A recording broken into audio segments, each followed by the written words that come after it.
Welcome to Unity Manifest Podcast. Here is your host, Gary Cacciolillo. Enjoy your And today experience. our guest is Maureen Germain, and she has a new book out, and it is called Living Your Best 5D Life, Timeless Tools to Achieve and Maintain Your New Reality. Thank you for coming on today. Thank you. And thank you for having me. Yeah. So, one of my first questions is like, I'm pretty sure most of my listeners are already very familiar with what 5D is and 5D reality.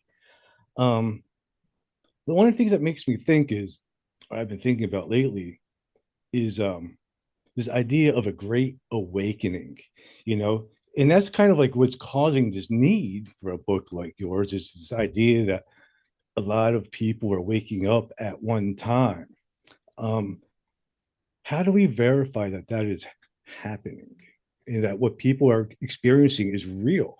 Because it's hard to grasp sometimes that this is actually happening and that it's an actual literal event.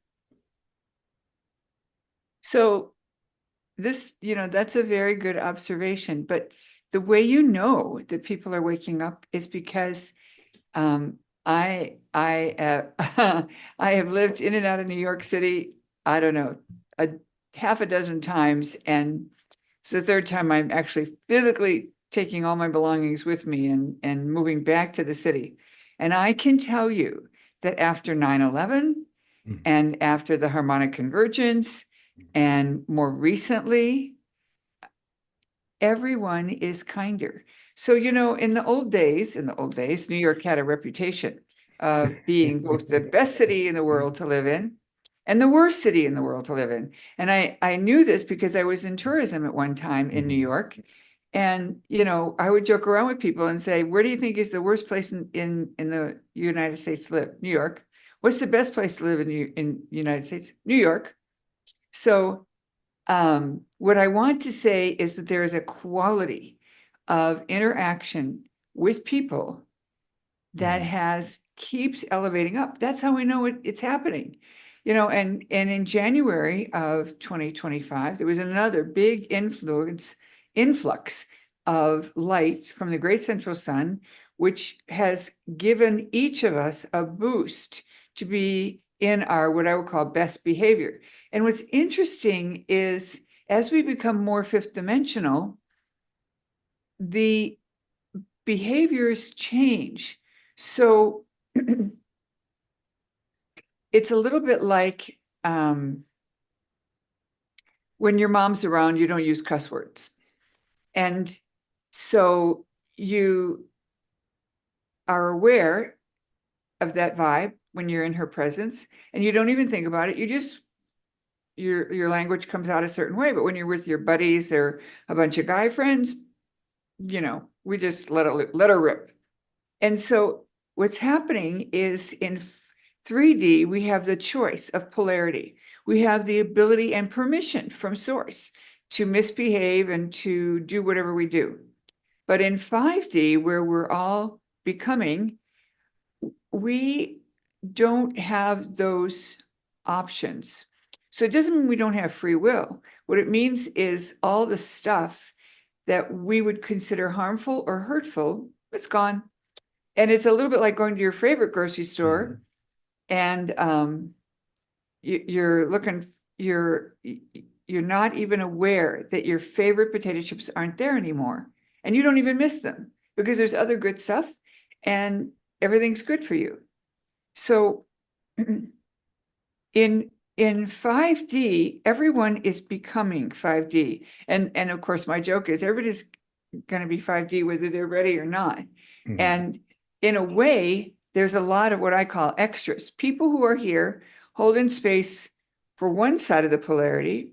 And as soon as we hit critical mass, they're just going to topple with them.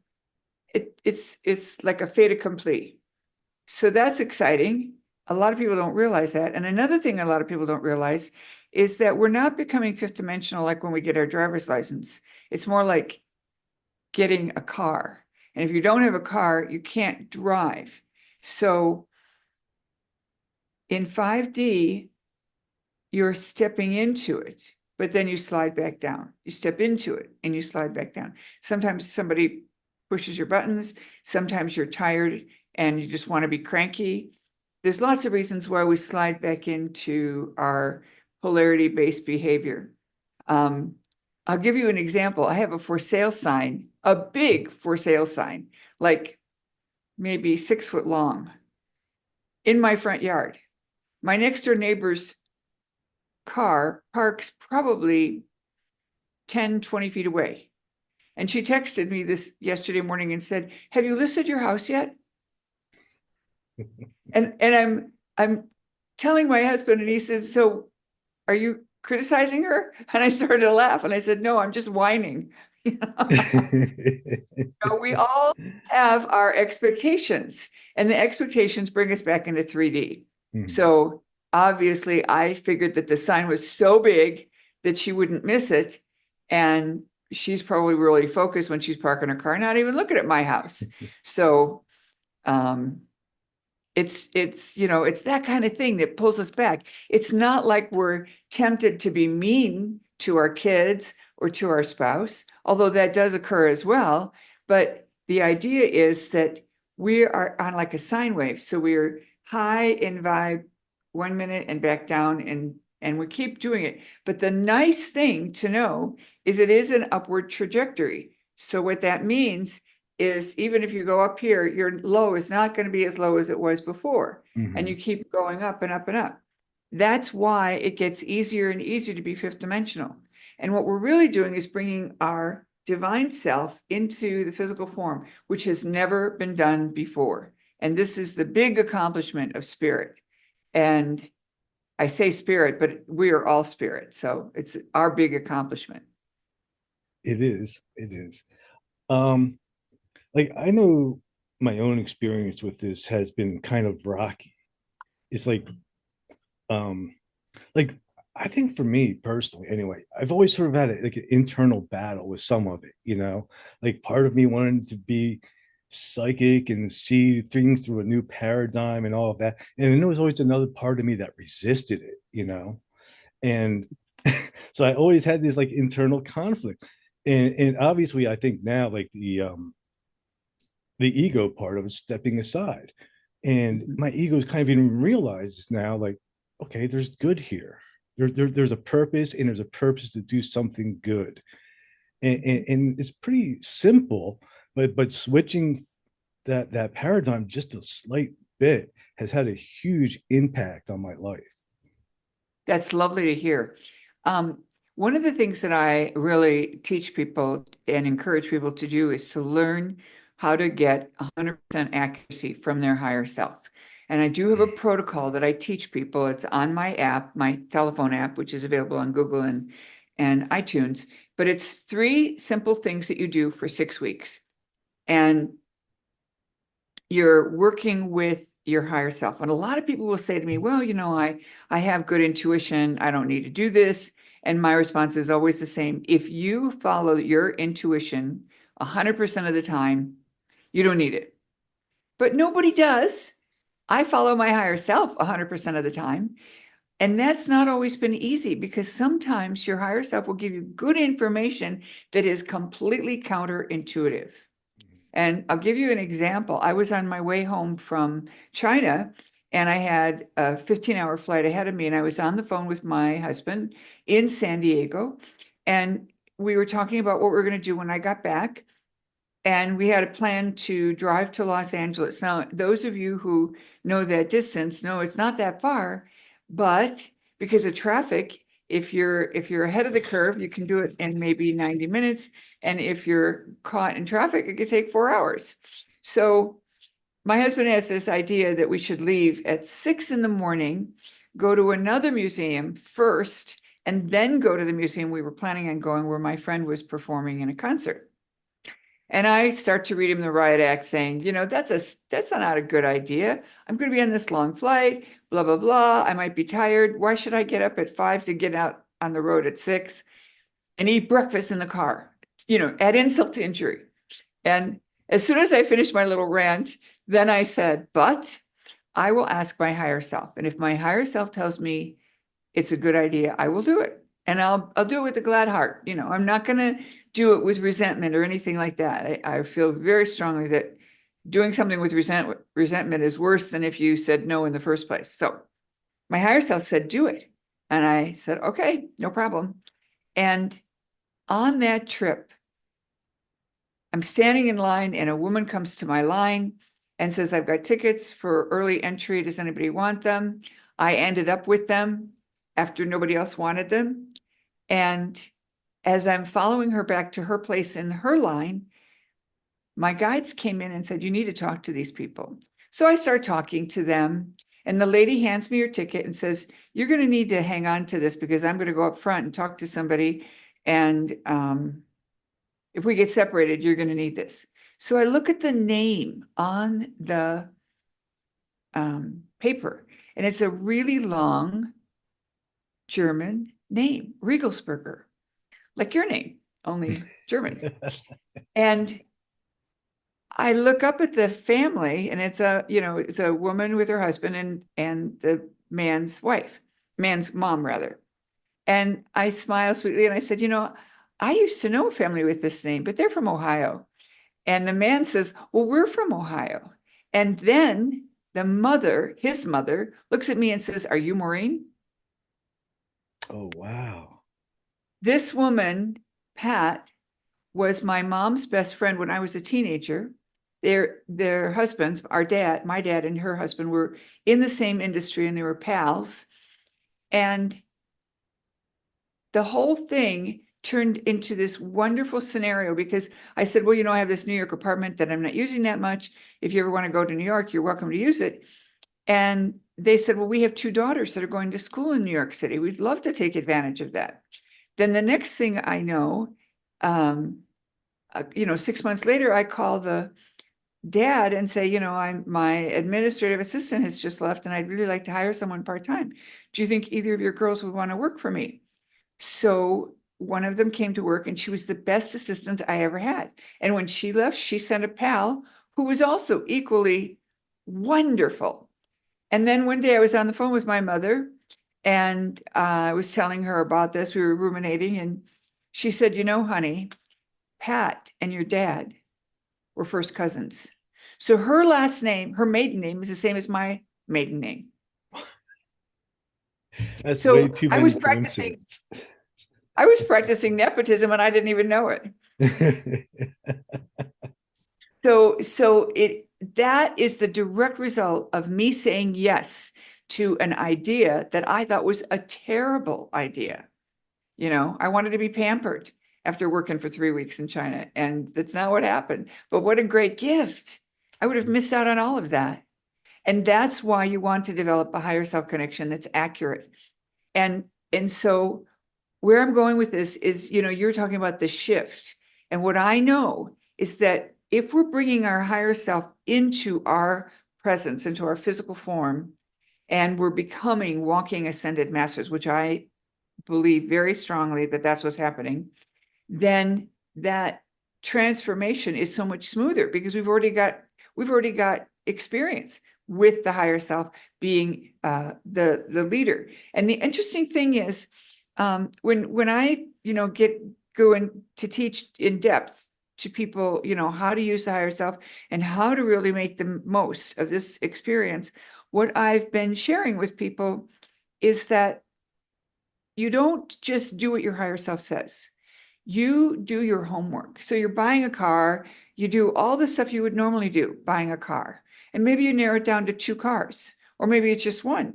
And then you ask your higher self, because the ego, as you have pointed out, wants to have its say. The ego needs to be heard, but it doesn't mean it has to have the last word. So when we spend 45 days in the practice period of this protocol, what happens is the ego sees that the higher self is always right.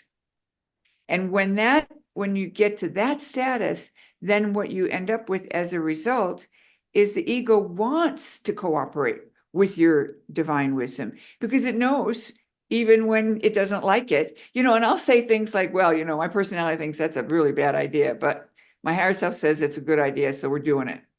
I think that's valid because it validates the self, it validates the personality, it validates all that we know and think we are, and then steps out of it.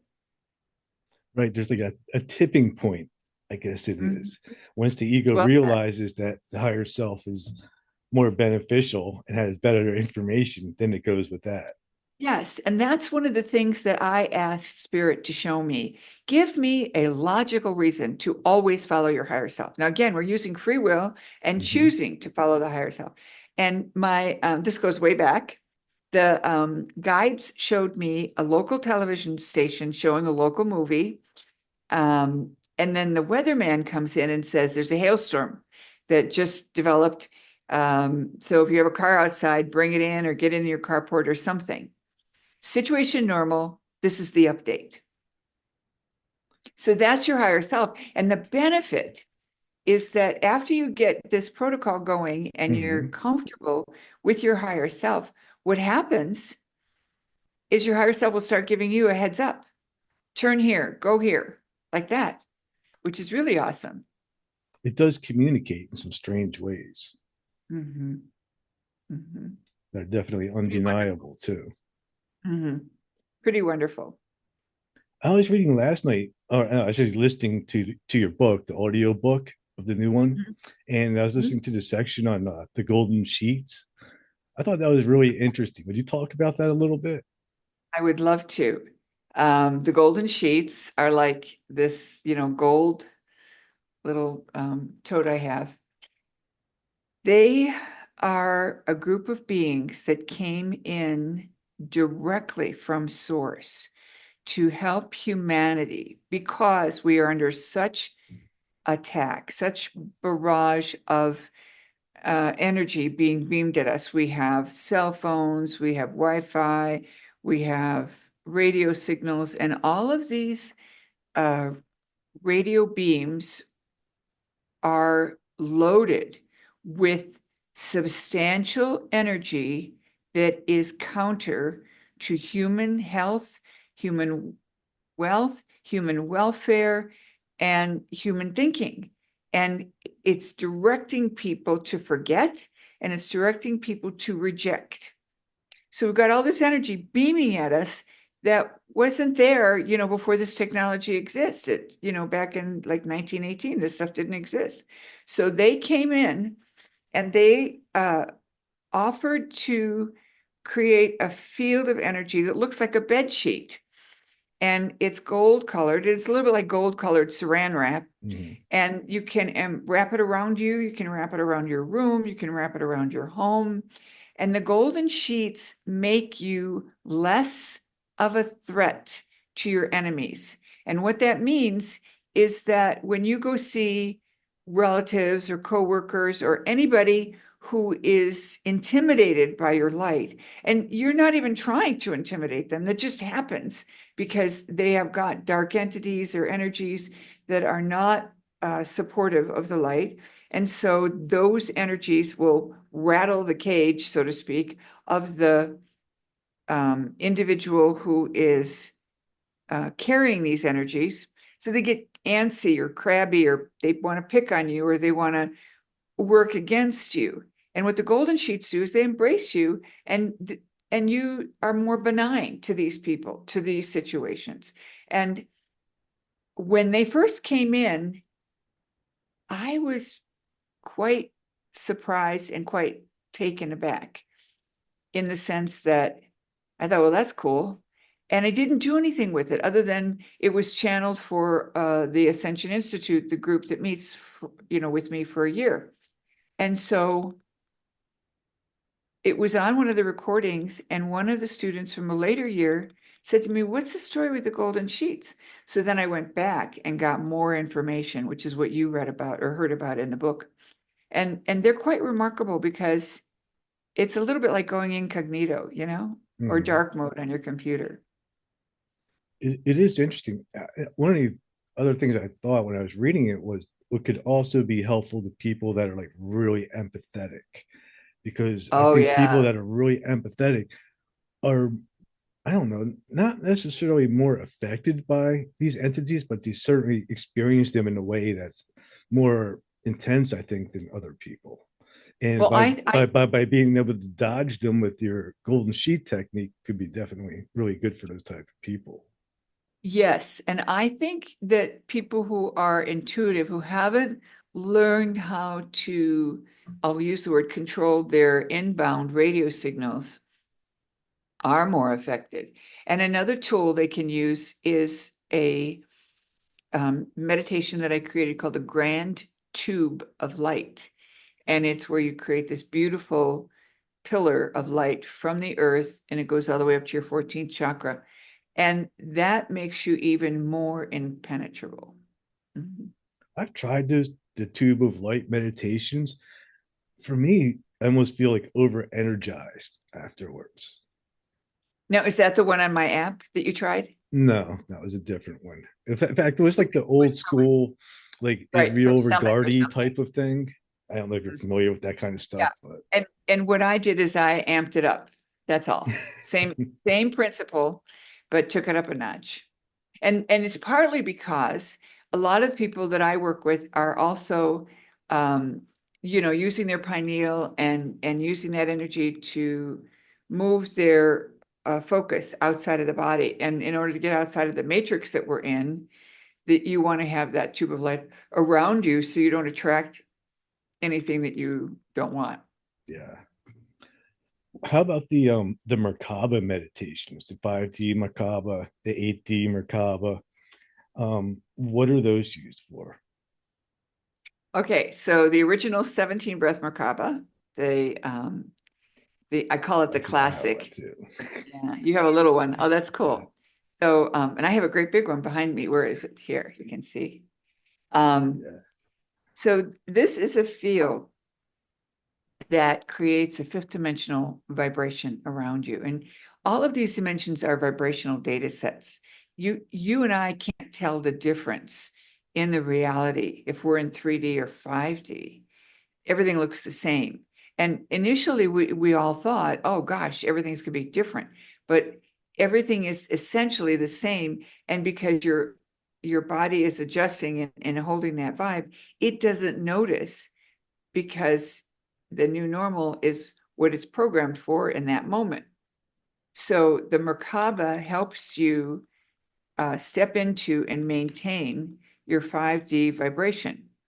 And the Merkaba makes it so that no one can lie to you. And it also works to help you with your higher self connection, because all of these things are part of the matrix that we are becoming. And then the 5D Merkaba is built on the idea of a hourglass shape. But again, the lower shape is around the physical body, and this is around the etheric body, the upper half. And what we're doing is and around. So we're mixing more of our higher vibrational data in with our 3D data, which improves everything. And then the 8D Merkaba is built on a different shape known as the Icasa dodecahedron. And this shape is also around the body. And this shape is remarkable. The 8D Merkaba is a very powerful tool. I recommend that people learn to build one. And this is the size you would end up building, not the size of your body. I mean, you could build it the size of your body, the instructions would still work. But what we did is I sat down and made sure that I had exact numbers for people so they could construct it on their own.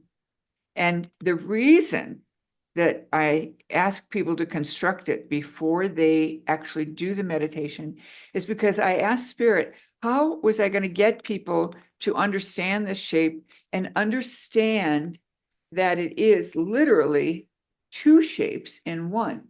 It is the icosahedron, which it's hard to see with this. Maybe I can if I see. tilt it a certain way, it's hard, really hard to see. I can see that. And then the dodecahedron, this is a little easier to see. You can see the five-sided shape. And these two are nested in phi. And so what it does is it emphasizes and reinforces the phi ratio in your consciousness, and that is source code for humanity. So anything that we create that's in harmony with the universe can be tied directly to the phi ratio. And then these two shapes are part of the platonic solids. And what this does is takes you right outside of the matrix. So, and as another tool, we can take little ones of these and put them on spots in our body as a healing device. And again, this is all happening in your mind. You're not putting this, on your shoulder or something. I suppose you could. I haven't tried that yet.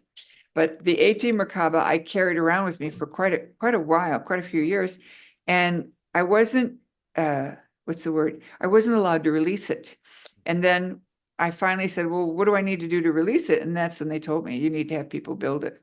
I had one group of people say, well, that's an art project. And I started to laugh. I said, I don't think so. It's a meditation practice, because once you build it, then your consciousness owns it. It makes And sense. then, It makes sense because I the know, audiobook won't help you with that. I mean, it might, but you really want the book where it's got the flat directions. It's a little easier. the audiobook doesn't have the directions. I think it probably does. I don't Well, know. I mean, I think might have them spoken, but I don't know where to find them. Like when in the audiobook, like one of the things I have with the audiobook is like, well, where can I find like a printed version of the meditations or like the prayer that you would say at night, things like that. It seems to me that there might be some supplemental papers that come with it. I say papers, but documents. You might check on the download to see if there's any PDF. Yeah, I've looked. I don't know. I haven't, but maybe I haven't figured out the Audible app yet either. Well, I'm still learning too. But Yeah. yeah, it's definitely. But the whole idea of building it into a physical reality, I think, is really like a good idea, because I think it just sort of follows the hermetic principles in a way. Mhm. Yeah. So each of these tools help us elevate our vibration, and our vibration is what's shifting. And as our vibration shifts, then we are able to we're able to be more plugged in. The other day I went to write something, and I had in my mind what I was going to say. And when I sat down to type it, different words came out. And I thought, wow, that's really loving the way it was written, the new way. Mm-hmm. I hadn't, it was something like one of those messages. We don't have staff to answer all the emails. So could you please just, join our monthly portal and ask in person, and then we get to see your face and you get to talk to me in person.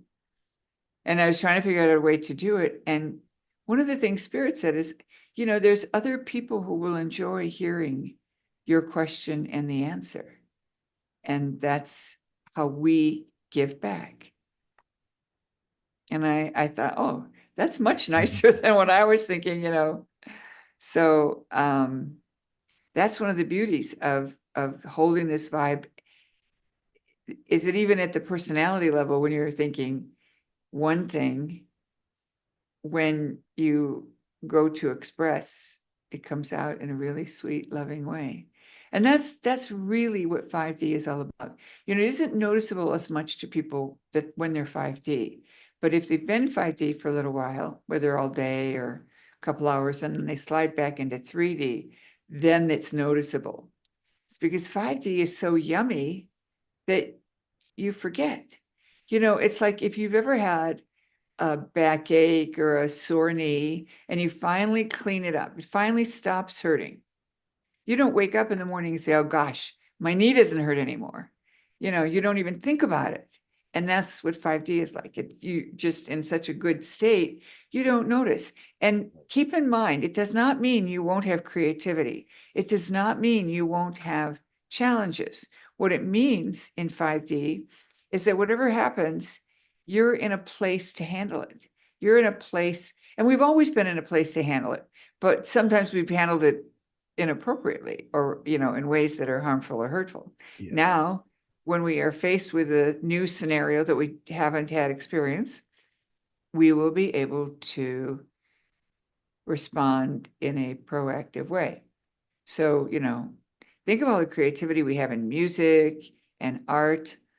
None of that's going to change, except that if there's depraved art or harmful music, and there can be in terms of the kind of music, then we're not going to see that.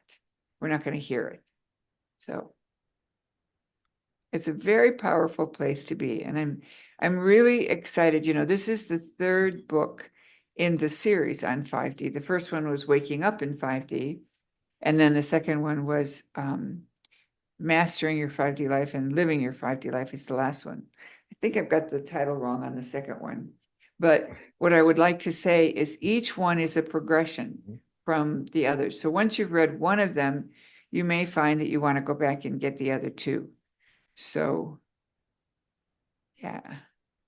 One of the things that I noticed too is, you mentioned in the book, is catching like those thoughts, like is it the should have, could, there are certain thoughts that are definitely pointers, I think, that of me falling back into 3D thought that I catch myself all the time. Like, oh, I'm falling back into that type of thinking where I'm limiting my choices. And you just mentioned that too. Like 5D, I think, offers a lot more choices. It's not like this binary world anymore. That's very well said. That's very well said. It isn't a binary world anymore.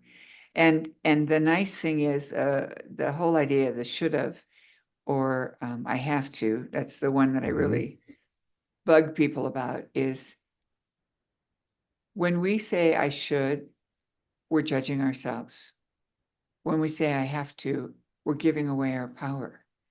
And right now, the most important thing for people to get is their sovereignty. Because once you have your sovereignty, you have responsibility.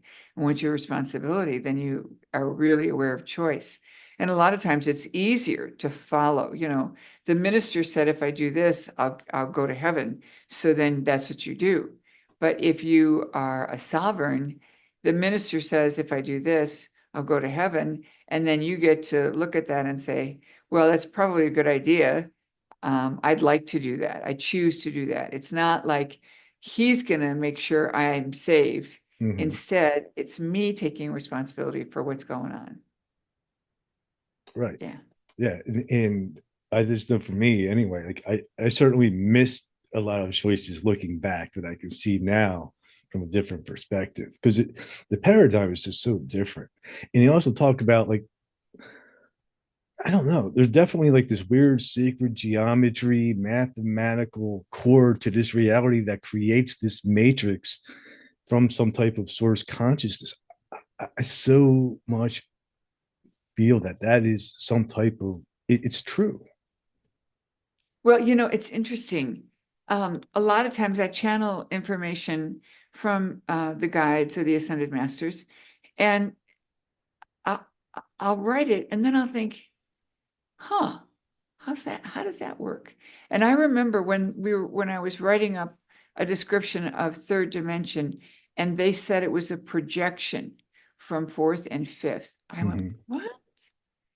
And now it's a lot easier for me to see. And the way I explain it to people is, well, when you're in the movie theater, you suspend disbelief. And if they say something funny, you laugh. If they do something scary, you jump.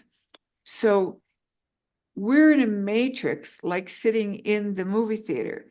And we think what's in front of us is happening to us.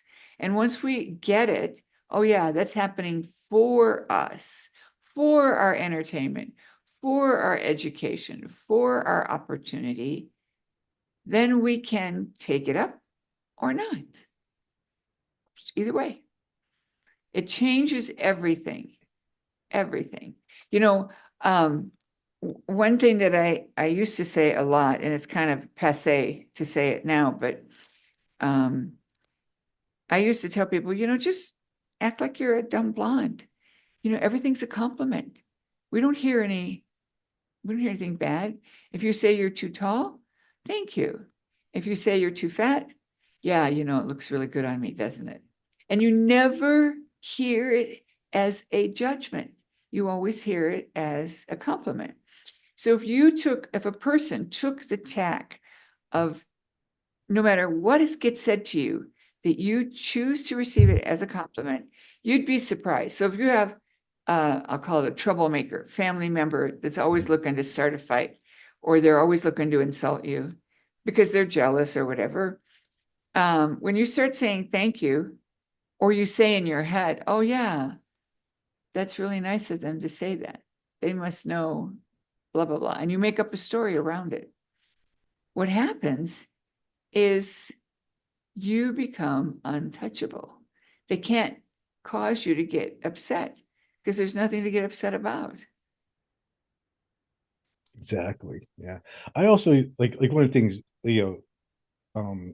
because you had talked about your book too about the four dhyanas from the Buddhist tradition. And one of the things I think about like from Buddhist tradition is like, in Buddhist text, you always talk about Buddha nature. And sometimes I think about like, well, if you replace that word with the universe, instead of Buddha nature, use the term universe experiencing itself, it kind of brings it like to this meaning of like, yes, we're just the universe having this experience, and that's our nature is actually whatever is this awareness. Yes. And, one of the ways I describe this for people is to say that we separate from that which is inseparable to expand the database. If we are all source, and we are, then we've already have everything. We've already experienced everything. How can we create more if we're already everything? And the answer is to put a barrier up, a boundary, and create within the boundary that is separate from all that is. And then that within that boundary, we have a game called Earth, a game called life. And that's something else that my guide said. I was channeling Sanat Kumara for a group, and he said, the game has ended, referring to the 3D game.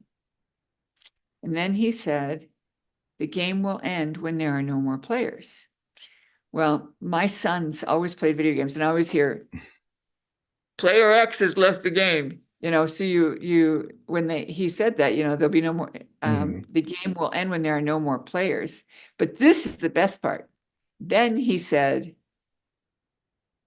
will you be the first to leave or the last?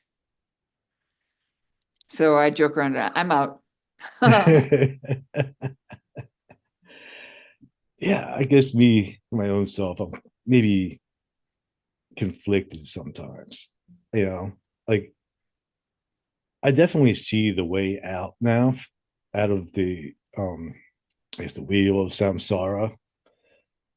But I still do find a lot of joy and delight in this particular reality too. And I think sometimes people here miss how wonderful the illusion of physical manifestation really is. It really is a joyful experience, but I think we kind of forget that it is. We forget what it is. Right. We've gotten too caught up in the matrix.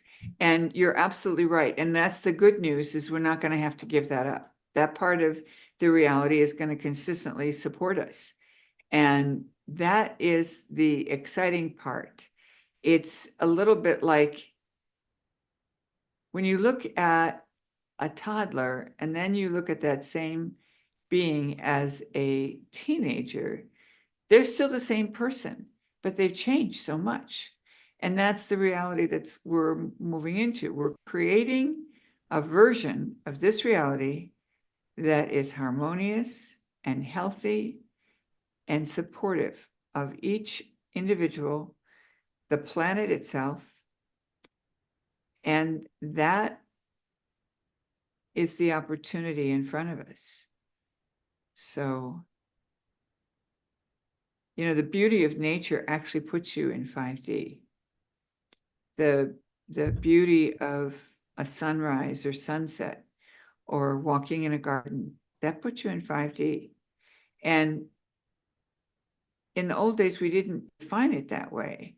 But now that we're moving into 5D and we want that to be our normal state, our new normal state, it's very important, as you have defined, to look at these experiences and say, wow, wow, what a beautiful planet, what a beautiful place. I'm so grateful. Yeah. It is. It's really nice. And I missed it for most of my life, you know. In fact, I didn't really appreciate it until my consciousness kind of expanded a little bit outside of it. Interesting. Yeah. Yeah. When I was a little girl, I used to worry about the garbage and the garbage trucks. I grew up on a farm out in the middle of the Midwest, you know, and I wondered, what are they going to do with all that garbage? I was worried about Mother Earth. Even then, before anybody had said anything about that, you know, it's like, I just couldn't comprehend how we could create so much that we throw away, you know? And what I want to say about all that is it's all an illusion, so it's okay, you know, doesn't matter. But at the same time, we want to be respectful to the opportunities that have been given us.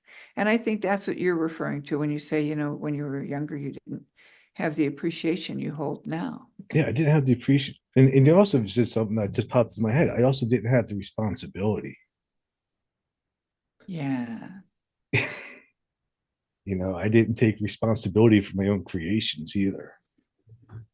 Because this That's is funny. all sort of my creation in a way. You know, this reminds me of something that happened a few years ago. I was doing my early morning walk in the city, and from a distance, I saw a young man, and he'd had like maybe a Wendy's or Dunkin' Donuts kind of breakfast, and he had this wrapper, and he just dropped it on the ground. And the garbage bin was maybe 40 feet away at that. And I'm the only one on the street, and he's the only one on the street, but he's like a block away. And I yelled, "Hey!" And he looked up, and I said, "You know better." And he stopped, picked up his garbage, and walked it over to the thing. And I said to someone, you know, there's a couple of neighborhoods in the city that the people are more casual and they throw stuff on the ground, whereas other parts of the city, people, you know, they get rid of their garbage. They don't just drop it like that. And I said to someone one time who, you know, who'd done something like that, I said, what is this? Why is this commonplace? It's not just you. Why is it commonplace? And the person said to me, well, New York, this was a foreigner, someone who had moved from another country. She said, well, you know, New York has people that pick up garbage. And I said, I don't think they have enough people picking up garbage to pick up after each and every one of us. We really need to take some responsibility here. You know? And the same thing happened in the airport once. I was traveling with a friend, and they took their garbage and they tucked it under the chair. And I said, what are you doing? And they said, well, if I don't do this, then the people who come by to pick up garbage won't have a job. And I just said, I don't think so. There's not enough staff to cover for all the humans that are using this facility. And so, as you say, once you appreciate the beauty, then you don't want to mess it up. You don't want to dirty it. And I think that's important to have that feeling of pride. Hey, this is a beautiful place. I tell myself that every day.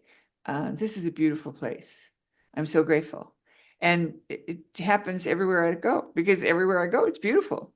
And that's another thing, Gary, your consciousness that shifted actually let you see the beauty. Before then, it wasn't available to you. And your Yeah. consciousness actually lifted you up above some of the riffraff that's being beamed at us.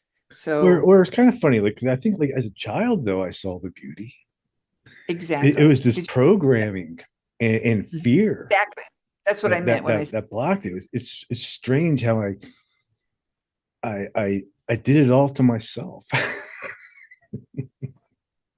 no, I don't agree with that. No. I think there's powers that be that are encouraging or hope to encourage um, the behavior that we see that we don't like. See, that's where I get stuck because I think just in this logical way, I'm like, okay, we're all part of source experiencing itself. Source is a creative entity. It has to be more creative than it is destructive. Otherwise, it's going to eat itself alive, basically. So, where is the idea of something actually being destructive in this reality? Sometimes I wonder, I question whether that's even possible. Like, is that still a fear based thought that think that there's these entities that are countering us? I don't know. I Uh-huh. do get kind of stuck I there. don't see it. Yeah, I hear what you're saying, but I don't see it as a destructive thought. It's a reality check. You don't Mm-hmm. go outside in the winter without a coat unless you don't have to. You if you're just running to put the garbage out, maybe you don't bother with a coat. But if you're going outside for an extended stay, you put a coat on. Why? Because you know the elements and you know your body and you want to take care of your body. So in our case, there are interlopers, there are beings who chose to go against the divine plan. There are beings who have come in from outside of this reality who have agendas other than what consciousness chose for Mm-hmm. this particular creation. So, yes, there are troublemakers. Yes, there are beings who are, um, for lack of a better word, making it easy for us to misbehave. However, their influence only goes so far. And when your own consciousness is closer to source as you elevate yourself, your temptation to act out on those energies is not as great, and you are less affected by it. Um, we're in a free will zone. God doesn't just come in and get rid of the bad guys because they're there. Even if they weren't part of the original creation, it's a free will zone. So they kind of want to follow their own rules. But at the same time, you and I can kick out those, I'll call them bad guys, entities, energies, or even, external energies. And we have the right and the expectation to kick them out. And, it's no different than if you have a house in case you get locked out and you go on vacation, your friend knows you're gone, and then they get in a fight with their partner. So now they're deciding, well, I can go stay at Gary's house because, he's on holiday and, gives me a chance to regroup. So when you get home now, this friend is moved in and you say, what are you doing here? And they say, well, I knew where your key was, blah, blah, blah. My partner and I had a fight. And you say, well, you can't live here. You don't belong here. This is not your place.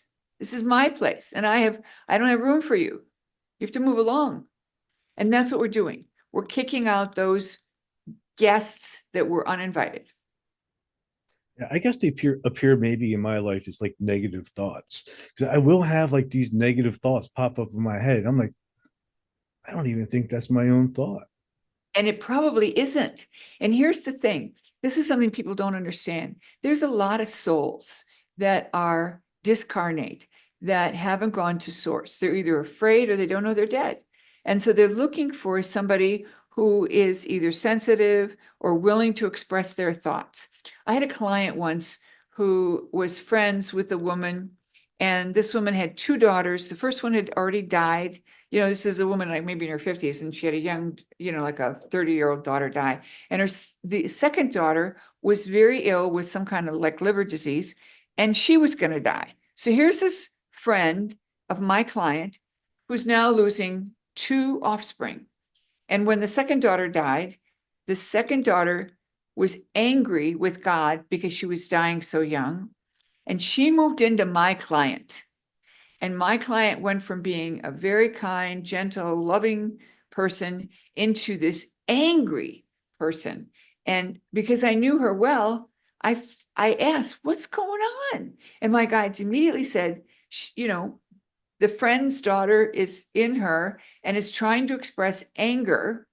Now, when you die, you are supposed to go to source. You're supposed to leave your body and go through a process. And that's a whole nother discussion that I can talk about at some point. I do have a chapter there in the book called I wanted to call it What Happens When You Die. And I think the editors changed it to Crossing Over. But the idea here is that you don't have a mental body. You don't have a physical body. That's pretty obvious, but you don't have a mental body, which means you don't have cognitive thinking.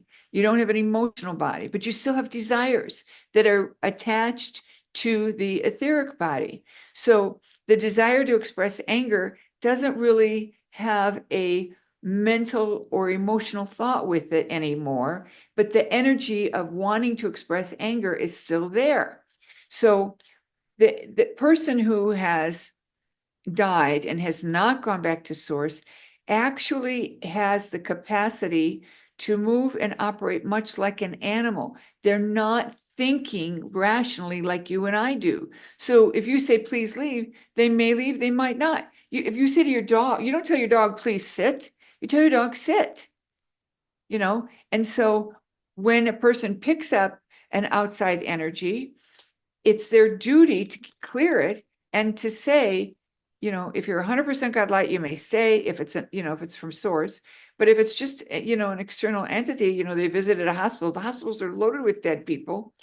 Then you simply tell it, it's time to go, and a lot, where the most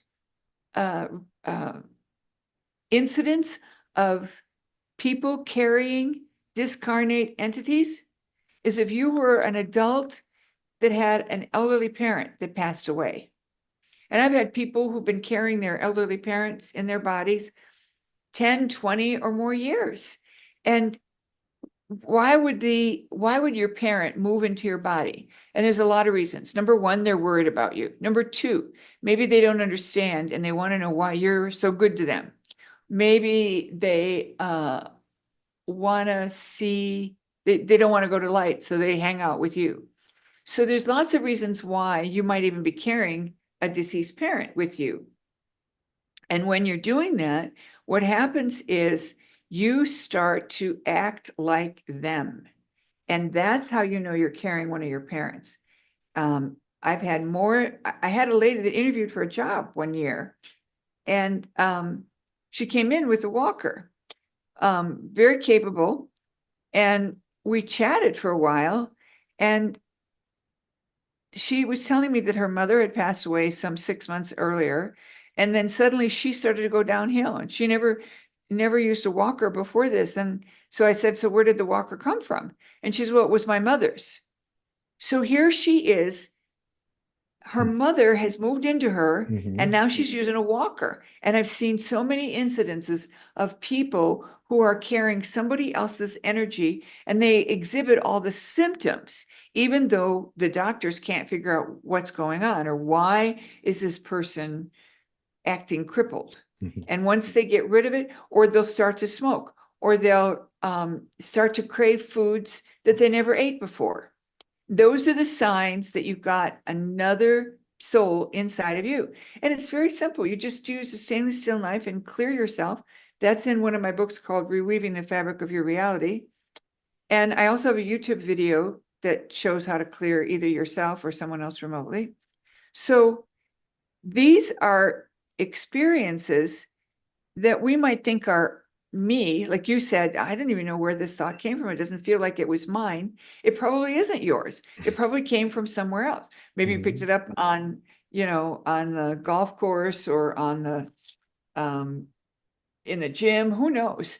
But what people don't realize is when you get clear, when you keep yourself clear, you notice this kind of thing. So the fact that you noticed that this thought, that doesn't feel like that's mine, then gives you ability to say, okay, is this, you ask yourself, is this an external entity? Is this a discarnate? Is it time for this being to go back to God? Because a lot of people who die are afraid of what that will take them to. So they hang out here. If you remember that old movie called Ghost, Yeah. you'll remember how Patrick Swayze didn't go to the light, but the bad guy didn't go to the light either. And Patrick had an agenda to protect Demi Moore. And in the movie, they show how he had an opportunity to go to the light and he chose to stick around. So that movie is actually about 90% accurate as far as what really happens with a ghost. So it's all very interesting. Yeah. Yeah, I've had a near-death experience myself, and it was really beautiful. It was nice. In fact, it's kind of what started How, this part of my how long- journey. Yeah, that's awesome. What happened? It was during a seizure and epileptic seizure. And I was out for like 20 minutes, I guess. And I mean, the only part that I remember, you're dead, so material stuff doesn't actually exist. The colors and the sounds, like they're an experience there, but they're not an actual experience of color and sound. They're an experience of something, some other type of energy. You just know it's there, and you can kind of visualize it through a synesthesia type of thing. But the awareness is still there. Like my self-awareness was still there, and it wasn't afraid of anything. It was just completely content and happy, or it was just perfect. It was absolutely perfect. And then when I afterwards, like a week later, I had received a book in the mail from Oxford University on time paradoxes, but the receipt was dated 6 months in the future. So I took a picture of it and I posted it on Facebook to prove that I had gotten this book from the future. And I kind of connect that with the near-death experience. I think maybe I connected with a future version of myself that was maybe at Oxford or something, and sent myself the book. That's fantastic. I So love it. What a great story. It reminds me of the movie Frequency. Did it you see? is a bit like that, yes. Yeah, very cool. But Very, it happened, and I have physical proof that it really happened. I love it. I just love it. That's fantastic. And Well, the world around us is a big mystery. And one of the things that I would like our listeners to really think about is when something happens that defies explanation, instead of saying, that's weird, right. Yeah, I'd offer the always do question. that. Okay. Okay. So transpose that's weird to, I wonder what's going on. I wonder what's going on. So you get yourself in the habit of, as soon as you start to say that word, the weird word, Right. you stop yourself and say, okay, wait, I wonder what's going on. And here's what'll happen. You're telling the universe, hit me, give me the real story. And because the what question is so open-ended Mm-hmm. and you're in wonder, it literally opens you up to hear and receive. Sometimes you'll know right away what's going on. Other times the answer will drift in, when you're doing the dishes or some mundane thing. And other times it might come in a dream. But if you pose the question, I wonder what's going on, or what's going on, you are going to be so surprised. I've had so many revelations Mm-hmm. by asking that question that I it's almost like a secret weapon. What are Uh-huh. we going to do when things shift and change? And the answer is wonder what's going on, and the Mhm. universe will tell you. Right. I have another guess. You'll see. He's just I wonder how good it will get. Oh yeah, that's very Yeah, nice too. that's also has worked well. But yeah, I still fall back into that 3D language trap. I do it all the time. Well, and when we Mhm. label it weird, we're basically resisting it. Yeah, and I do sometimes. So what you do when you say, oh, that's weird, then say, but I wonder what's going on. But's the I big want, tech. yeah. The what questions are fantastic. I read that. I think when one of your books, or maybe the most recent book too, about the asking, what is this? Because Mhm. that's really the core of it. Mhm. And we're also talking about, the negative thoughts not being me, but also sometimes these higher consciousness thoughts are not really me either. And I'm like, okay, well, there's just no me. There's just this Oh, I think conglomeration of there is. stuff sometimes. Yeah, I think there is a you, because it is our intention to add to the database. So the conscious, let's say the part of you that is here, there may be another aspect of you that's elsewhere, Mhm. but the part of you is charged with the mission of having experiences. And you're choosing each experience. Sometimes we want to, hold others responsible for the experiences, but everything that we experience is because we chose it. And that's not easy to accept at first. But once you kind of get the hang of it, it's pretty good. Although I will tell you, the other day, there was a flat tire on my car. And my husband and I share the car. So we took it to the shop and we discovered that there was a nail in the tire. And we had to replace the tire, which turned out to be a big expense. So we're talking about it, and I said, well, the flat tire is 100% my responsibility, my fault. And I expected my husband to counter with, well, it's 100% my fault too, because that's what we're supposed to do. Yes. But that's not what he said. He said, babe, it is 100% your fault. And we both just cracked up. So we're still, we're still human, and we still play. Mhm. But what I can say is that one of the most important tools that we can give ourselves is to take responsibility for the world around us. And one other thought before we close, because I know we're kind of getting close to our time. My I don't know, maybe 15 or more years ago, I asked my guides, is there anything I'm doing that holds me back from being 5D? And my guide said, yes. Now that I was curious, but I really didn't want to hear that. So then I said, well, what is it? And they said, well, when you drive on the San Diego freeway, and, when you're on the freeway in a big city, there are people that do things, and there are situations that do things. And if somebody cuts you off, you might say, oh, well, what's the matter with that guy? Or that guy's an idiot, or, stuff like that. I never actually swore at people, but I could see that I was getting an attitude about other drivers not paying attention to me, good little old me. So I started to make up stories about why people were passing me, or why people cut me off. They're in a bigger hurry, they've got an emergency. And I started laughing about some of those made up stories. So a tool for each of us is to periodically ask, okay, what am I doing? What is happening in my world? What am I creating that's causing me, locking me into 3D? And let your universe show you. Yeah, like I know for me, like it's usually pretty obvious. It's like what you just pointed out, that language in my head, and it's ego resistance. Really, is what it is. Fear. Well said. Very well said.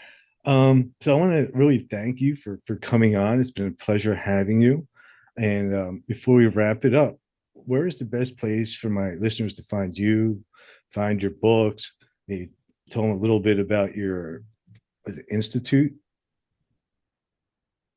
I have a website. Maureen St. Germain is one way to get to it. Another way to get to it is St. Germain Mystery School. And we also have a Comey site, which is practicalmystic.comey.io.